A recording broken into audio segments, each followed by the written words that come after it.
Why do you think the fan base loves you so much? I think it probably has a lot to do with me coming back this year, and sticking with it, even though, the end of that season probably didn't, or half of it probably didn't go the way I imagined or the way I wanted it to.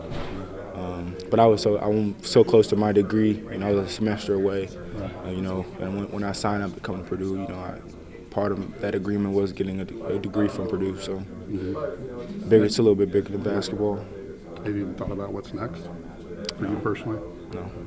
I just want to, take things, a game at a time, day at a time with this team.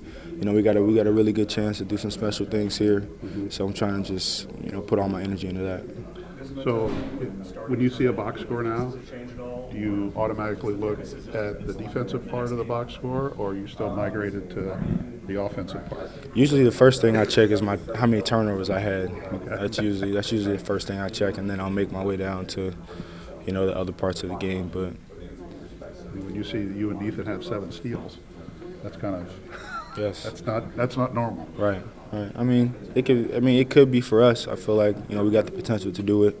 When we're on the floor at the same time, we got to see a little bit of that on Sunday. I'm excited. What we can do on that side of the ball, being out on the floor together. Thank you. Ethan, obviously, big cheerleader for you after the game on whatever it was. What's your guys' relationship like off the court? Obviously, you play the same position. What's it been like lately? We've been able to become a lot closer over the last few years. We've been here for 3 years together. We took a trip to Spain together. We were roommates. We got to spend a significant amount of time of just us two, in a foreign country, with the other guys we haven't met before. So obviously we're probably gonna migrate to each other in those situations. But I'm really proud of our relationship. We've tried to keep the competition and the sport on the floor. It's never leaked into off the court relationships. So. How do you get ready for? How do you use the Big Ten tournament to kind of get you ready for the NCAA tournament? Just not taking anyone lightly. Not looking ahead.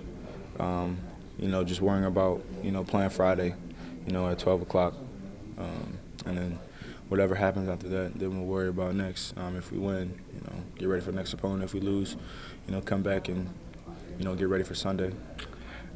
You guys, win the Big Ten by 3 games. One person gets named to the All Big Ten team.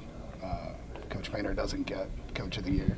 Are those chips on your guys' shoulder? How do you guys feel about that kind of stuff? No, yeah. Personally, I think it's it leaves a little chip on our shoulder just because, we believe in our head coach. We believe in our coaching staff. We believe that they're, arguably the best in America. At what they do. Coming in preseason, projected middle of the pack, and then we finish the way we do. That's got to mean something. You know what I mean? I have the utmost confidence in my guys and my coaching staff, so that definitely puts a chip on our shoulder.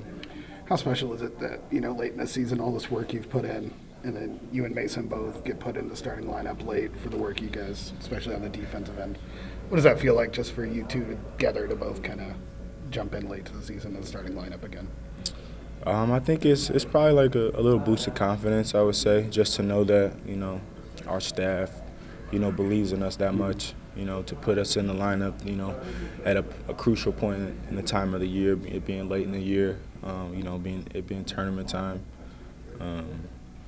Just that belief, that trust, that line of trust that, our coaching staff is trying to instill in us, that, they're trusting us to go out, and do what they ask and, and perform at a high level.